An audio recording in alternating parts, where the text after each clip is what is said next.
నమస్తే, welcome to DD9 వార్త. BRS party రాజకీయ సంక్షోభంలో కొట్టుమిట్టాడుతుంది. ఎవరు అవునన్నా కాదన్నా అది వాస్తవం. ఎందుకంటే అధికారం కోల్పోయిన 20 నెలలకే పూర్తిగా పార్టీలో ఉన్న నాయకులు ఇంటర్నల్ గొడవలతో సతమతం అవుతున్నారు. పార్టీ అధికారం పోయిన తర్వాత 10 మంది ఎమ్మెల్యేలు జంపైన్లు అదే పార్టీ నుంచి, బీఆర్ఎస్ పార్టీ నుంచి. ఎందుకు జంపైన్లు ఏంటి అని అది ఇంకో మ్యాటర్, దాని గురించి అవసరం లేదు.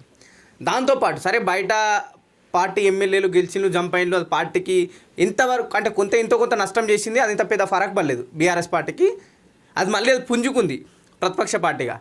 కానీ ఇంట్లో ఉన్న కవిత ఏదైతే బీఆర్ఎస్ పార్టీలో ఒక కీలకమైన మెంబర్, అంటే కవిత గారు బీఆర్ఎస్ పార్టీకి వ్యతిరేకంగా మాట్లాడడం కవిత పూర్తిగా బీఆర్ఎస్ పార్టీని డ్యామేజ్ చేస్తున్న వైనం కనిపిస్తుంది. ఎందుకంటే కవిత గారు వ్యతిరేకంగా మాట్లాడిన దానిపైన ఇటు బీఆర్ఎస్ పార్టీ కౌంటర్ ఇవ్వలేకపోతుంది, ఇటు వర్కింగ్ ప్రెసిడెంట్ మిగతా క్యాడర్ కూడా ఎవరు కౌంటర్ ఇవ్వలేకపోతున్నారు.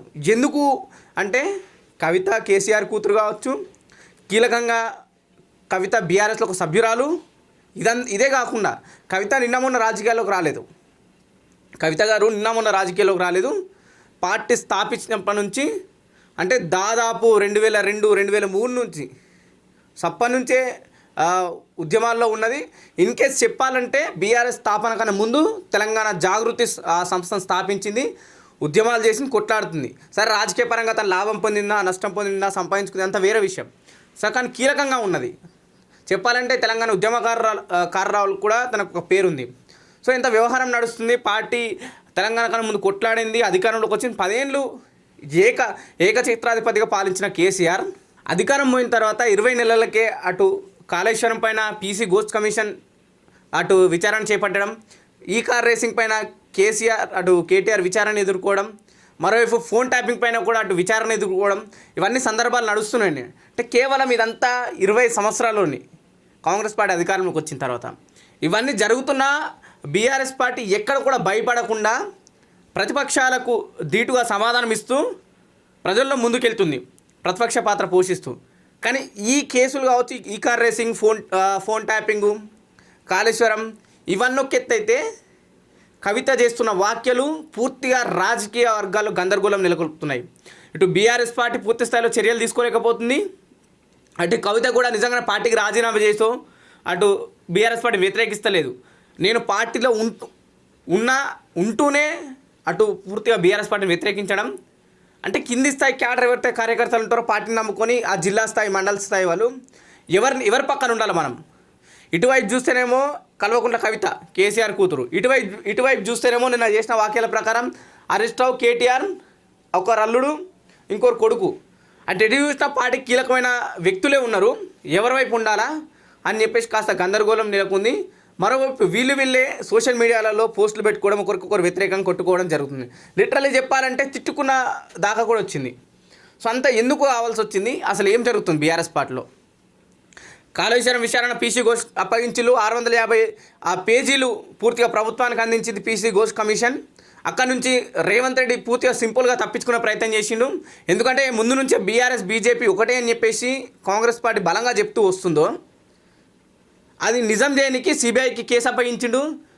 ఎందుకంటే గతం నుంచి వీళ్ళు ఏదైతే కాంగ్రెస్ పార్టీ నాయకులు రేవంత్ రెడ్డి కావచ్చు, రాహుల్ గాంధీ కావచ్చు, అటు ఏదైతే అగ్రనాయకులు ఎవరైనా సరే సిబిఐ అనేది మోడీకి సంబంధించింది, ఇది జాతీయ విచారణ సంస్థ కాదు, ఇది బీజేపీ విచారణ సంస్థ.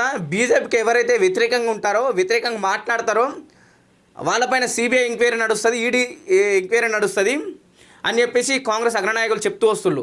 సో ఒకవైపు రేవంత్ రెడ్డి తెలివిగా లాక్ చేసిండు కవిత గారిని, అటు పూర్తిగా బీఆర్ఎస్ పార్టీని, కేసీఆర్ కుటుంబాన్ని సిబిఐకి అప్పగించిండు. సిబిఐ చర్యలు తీసుకోకపోతే ఈ కేసులో బీజేపీ హస్తం ఉంది, అంటే బీజేపీ బీఆర్ఎస్ ఒకటే అని చెప్పుకోవడానికి కాంగ్రెస్కి బలమైన అస్త్రం దొరికింది. ఒకవేళ ఇదే సిబిఐ ఏదైతే ఈ కాళేశ్వరం కమిషన్ కేసు పూర్తిగా అటు సీరియస్గా చర్యలు తీసుకుంటే, గతంలో అయితే 10 ఏళ్లలో రేవంత్ రెడ్డి చెప్తున్నట్టు నన్ను ఇబ్బంది పెట్టింది కేసీఆర్ కుటుంబం, అందుకే నేను కేసీఆర్ కుటుంబాన్ని గద్దెదించినాను ఒక విషయం ఏదైతుందో దాన్ని పూర్తి స్థాయిలో విచారణ సిబిఐ కేసు చేపడితే తను రివెంజ్ తీసుకున్నట్టు.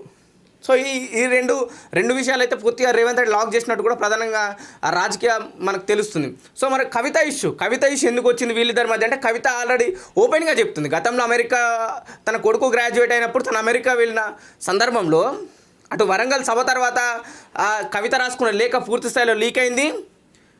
బీఆర్ఎస్ పార్టీలో కొన్ని దయ్యాలు ఉన్నాయి, కేసీఆర్ చుట్టూ దయ్యాలు ఉన్నాయి, వాళ్ళ వల్ల నేను పార్టీకి దూరం అవుతున్నా, పార్టీకి నష్టం జరుగుతుంది అని ఒక కూతురు తన తండ్రికి దాచుకున్న లేఖ పూర్తి స్థాయిలో లీక్ అవ్వడం అది పెద్ద దుమారాన్ని లేపింది.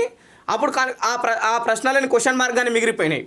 ఏది దయ్యాలు ఎవరు, కేసీఆర్ చుట్టూన పార్టీ నాశనం చేస్తున్న దయ్యాలు ఎవరనే ఆ ప్రశ్నలు అయితే ఇంకా క్వశ్చన్ మార్గాన్ని మిగిలిపోయినాయి.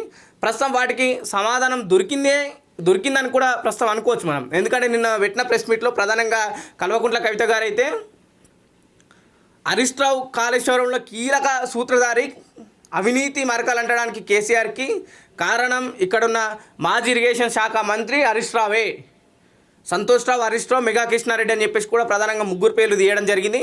అంటే పూర్తిగా అటు పార్టీలో వ్యక్తులు బయటకు వెళ్ళిపోవడం కాకుండా లోపట్లున్న వ్యక్తులలో కూడా ఇట్లా ఇంటర్నల్ గొడవ జరగడం పూర్తిగా రాజకీయ వర్గాల్లో కలకలంగా మారింది. ఎందుకంటే చాలా రోజుల నుంచి ఉదాంతం కొనసాగుతుంది.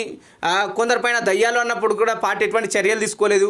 తర్వాత ప్రధానంగా ఉన్న నల్గొండ జిల్లా నాయకుడు ప్రస్తుతం బీఆర్ఎస్లో ప్రధాన కీలకమైన ఎమ్మెల్యే, కీలకంగా పనిచేస్తున్న నాయకుడు జగదీశ్వర్ రెడ్డి పైన కూడా ఒక వ్యాఖ్యలు చేయడం, నల్గొండలో బీఆర్ఎస్ పార్టీ నష్టపోవడానికి కారణం పూర్తిగా జగదీష్ రెడ్డి అని చెప్పేసి కూడా కొన్ని వ్యాఖ్యలు చేయడం. అప్పుడు కూడా బీఆర్ఎస్ పార్టీ ఎటువంటి చర్యలు తీసుకోలేదు.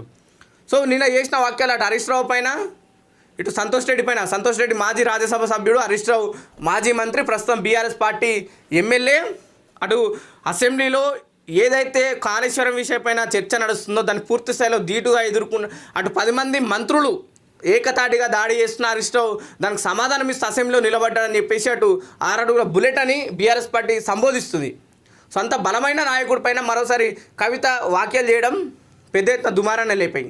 సో ఇంకా ఎందుకు బీఆర్ఎస్ పార్టీ చర్యలు తీసుకుంటలేదంటే నిన్న సాయంత్రం అటు పూర్తిగా రాష్ట్ర ప్రధాన కార్యదర్శి పల్లా రాజేశ్వర్ రెడ్డితో పాటు మిగతా ముఖ్య నాయకులు కూడా అటు హరీష్ రావు యూకే వెళ్ళిండు తన కూతుర్ని కాలేజ్లో జాయిన్ చేయడానికి, ఇక్కడ రాష్ట్రంలో లేడు ప్రస్తుతం. సో ఫామ్ హౌస్కి ఎర్రవెల్లి ఫామ్ హౌస్కి రాష్ట్ర ప్రధాన కార్యదర్శి పల్లా రాజేశ్వర్ రెడ్డి మిగతా కీలకమైన నాయకులతో అటు కేసీఆర్ సమావేశం పెట్టడం జరిగింది. సో సమావేశంలో ఏం మాట్లాడారు, నిజంగానే సస్పెన్షన్ అయ్యే అవకాశం ఉందా? గతంలో ఈ ఈటల రాజేందర్ విషయంలో కూడా అంటే జనరల్గా ఏంటంటే పార్టీలలో క్రమశిక్షణ కమిటీ అనే ఒక కమిటీ ఉంటుంది. అది ఎక్కడ కూడా బీఆర్ఎస్ పార్టీలో కనిపించట్లేదు గత 10 ఏళ్ళగా. అంటే మిగతా కాంగ్రెస్లో కావచ్చు, బీజేపీలో కావచ్చు, వీళ్ళు పార్టీలో ఉన్న వ్యక్తులు పార్టీ కార్యకలాపాలకు వ్యతిరేకంగా మాట్లాడినప్పుడు, వ్యతిరేకంగా పనిచేసినప్పుడు క్రమశిక్షణ కమిటీ చర్యలు తీసుకుంటుంది. ముందుగా సోకాష్ నోటీసులు ఇస్తుంది, తర్వాత వాళ్ళ వాదన ఉంటుంది. ఆ వాదనకు ఇక్కడున్న క్రమశిక్షణ కమిటీలో ఉన్న సభ్యులు వాళ్ళకు ఓకే సరైన వాదన అన్నప్పుడు వాళ్ళకు నచ్చితే అప్పుడు అది ఓకే, వాళ్ళు ఎక్కడ కూడా తప్పు మాట్లాడలేదు, నిజంగా సరైన విధానంలో మాట్లాడినాను ఒప్పుకున్నప్పుడే మళ్ళీ తనకు ఒక వార్నింగ్ ఇచ్చి వదిలేస్తారు. కానీ బీఆర్ఎస్ పార్టీలో లేదు, క్రమశిక్షణ కమిటీ మనుగడలో లేదు, నిజంగానే క్రమశిక్షణ కమిటీ కనపడలేదు. ఎందుకంటే గతంలో ఇటు ఈటల రాజేందర్ని సస్పెండ్ చేసినప్పుడు కూడా రాష్ట్ర ప్రధాన కార్యదర్శి సంతకంతో ఒక లేఖ రిలీజ్ అయింది, మంత్రివర్గం నుంచి బర్తరఫ్ చేసి సస్పెండ్ అయిపోయినాం. ఇటు ఎమ్మెల్సీగా ఉన్న భూపాల్ రెడ్డి కూడా అదే విషయం, పల్లా రాజేశ్వర్ రెడ్డి గారు ఒక లేఖ రిలీజ్ చేయడం, సంతకం పెట్టడం, సస్పెన్షన్ గురి కావడం జరిగింది. సో ఇప్పుడు కవిత విషయం ఎందుకు లేట్ చేస్తున్నారు? ఏ పార్టీలోనైనా అంటే బీఆర్ఎస్ పార్టీలో ఎవరైనా పార్టీకి వ్యతిరేకంగా పనిచేస్తే, వ్యతిరేకంగా మాట్లాడితే, ఆ పార్టీలో నాయకులకు వ్యతిరేకంగా మాట్లాడితే పక్క పార్టీ మొదటిసారికే సస్పెండ్ చేసే బీఆర్ఎస్ పార్టీ కవిత విషయంలో ఎందుకు ఆలోచించాల్సి వస్తుంది? అంటే కేసీఆర్ కూతురు అనే ఒక రిజర్వేషన్ కోట ఏమైనా బీఆర్ఎస్లో ఉందా అని చెప్పేసి కూడా మిగతా నాయకులు మాట్లాడుకుంటున్నారు. సో నిజంగా కవిత బీఆర్ఎస్లో ఉంటూనే అంటే ఇంకా ఎక్కడ కూడా కవిత రాజీనామా చేయలేదు, బీఆర్ఎస్ పార్టీ కూడా ఎక్కడ కూడా సస్పెండ్ చేయలేదు కాబట్టి ప్రస్తుతం బీఆర్ఎస్తోనే ఉంది, సభ్యత్వం కూడా కవిత అంతే ఉంది కాబట్టి బీఆర్ఎస్ నుంచే ఉండి కవిత మాట్లాడుతుంది అనుకోవచ్చు ప్రధానంగా. సరే, కవిత గారు తను తెలంగాణ జాగృతి సంస్థ నడిపిస్తున్నారు, దాని నుంచి కార్యక్రమాలు చేపడుతున్నారు, అది ఇంకో విషయం. కానీ అటు ఎక్కడ కూడా రాజకీయ పార్టీ కాదు, కేవలం ఒక సంస్థ, అది ఆర్గనైజేషన్గా నడిపిస్తుంది. దాని ప్రకారం పొలిటికల్గా కొన్ని యాక్టివిటీస్ చేస్తున్నా. అంటే కవిత గారిని క్వశ్చన్ అడిగిన చాలామంది నిజంగానే భారత రాష్ట్ర సమితి నుంచి బయటకు వచ్చిలా ఇటు తెలంగాణ జాగృతిని మీరు కీలకంగా ఒక పార్టీలో మార్చబోతున్నారంటే లేదు, అటు బీఆర్ఎస్ కావచ్చు, ఇటు తెలంగాణ జాగృతి కావచ్చు, రెండు కేసీఆర్కి రెండు కళ్ళ లాంటివి. అటు గతంలో ఉద్యమం సమయంలో టీఆర్ఎస్ కొట్లాడుతున్నప్పుడే తెలంగాణ జాగృతితో నేను ఇటు పనిచేసిన, అప్పుడు యాక్టివ్గా ఉండే, అధికారంలోకి వచ్చినప్పుడు కాస్త యాక్టివ్ తగ్గింది. ఎందుకంటే అధికారంలో మా పార్టీ అధికారం ఉన్నది కాబట్టి మేము రోడ్లపైకి వెళ్ళి లేకపోతే నిరసనలు తెలిపి కొట్లాడాల్సిన అవసరం లేదు, ఏమైనా ఉంటే డైరెక్ట్ వెళ్ళి మాట్లాడే అవకాశం ఉంది కాబట్టి అందుకే ఈ 10 ఏళ్ళు మేము జాగృతిని యాక్టివ్ చేయలేమని చెప్పేసి కవిత గారు చాలా సందర్భాల్లో మాట్లాడడం అయినా కనిపించింది. సో చూడాలి, అంటే ఒకవైపు పార్టీకి సంబంధించిన నాయకులపైన, కీలకమైన నాయకులపైన వ్యతిరేకంగా మాట్లాడుతున్నప్పుడు పూర్తి స్థాయిలో కవిత గారి పైన ఈ కార్యకర్తలు, ఈ జిల్లా స్థాయి మండల స్థాయి కార్యకర్తలు అక్కడ వాళ్ళు రియాక్ట్ అయ్యారు. కానీ సోషల్ మీడియాలలో అఫీషియల్గా ఎక్కడ కూడా పార్టీ వర్కింగ్ ప్రెసిడెంట్ కేటీఆర్ కావచ్చు, లేకపోతే పార్టీ అధ్యక్షుడు కేసీఆర్ కావచ్చు, లేకపోతే ఆరోపణలు ఎదుర్కొంటున్న కాళేశ్వరంలో అవినీతి జరగడానికి కారణం హరీష్ రావు, సంతోష్ రావు అనే ఆరోపణలు ఎదుర్కొంటున్న వాళ్ళు కూడా బీఆర్ఎస్ పార్టీ వాళ్ళు కూడా ఎక్కడ కూడా అఫీషియల్గా స్టేట్మెంట్ ఇవ్వలేరు. సో నిజంగా పల్లా రాజేశ్వరరెడ్డి ప్రస్తుతం రాష్ట్ర ప్రధాన కార్యదర్శి కాబట్టి ఏం ఆలోచిస్తుళ్ళు, ఇంకా కవిత పైన ఎందుకు చర్యలు తీసుకుంటారని చెప్పేసి కూడా బీఆర్ఎస్ పార్టీ కార్యకర్తలు ప్రశ్నించడం జరుగుతుంది ప్రధానంగా. సో చూడాలి, మరోవైపు కేసీఆర్ ఎటువంటి నిర్ణయం తీసుకుంటారు, నిజంగా సస్పెండ్ చేసే అవకాశం ఉందా? గతంలో చాలామంది బీఆర్ఎస్ పార్టీ నుంచి పెద్ద పెద్ద నాయకులను సస్పెండ్ చేసిన సందర్భాలు చాలానే ఉన్నాయి మనకు. ఎందుకంటే పార్టీకి వ్యతిరేకంగా పనిచేయడం, పార్టీ నాయకులపైన వ్యతిరేకంగా మాట్లాడడం జరిగింది కాబట్టి అటు సస్పెండ్ చేసి. కవిత గారికి ఏమన్నా కేసీఆర్ కూతురు అని రిజర్వేషన్ కోటా ఉందా అని చెప్పేసి కూడా చాలామంది అడుగుతున్నారు కాబట్టి చూడాలి ఏ విధంగా సస్పెన్షన్ గురవుతుందా లేకుంటే కొనసాగుతుందా అనే విషయాలు కూడా కాస్త వేచి చూడాల్సిన అవసరం ఉంది. సో ఈ ప్రస్తుతం అయితే రాజకీయాల్లో కవిత చేసిన వ్యాఖ్యలు పూర్తిగా గందరగోళం నెలకొల్పాయి.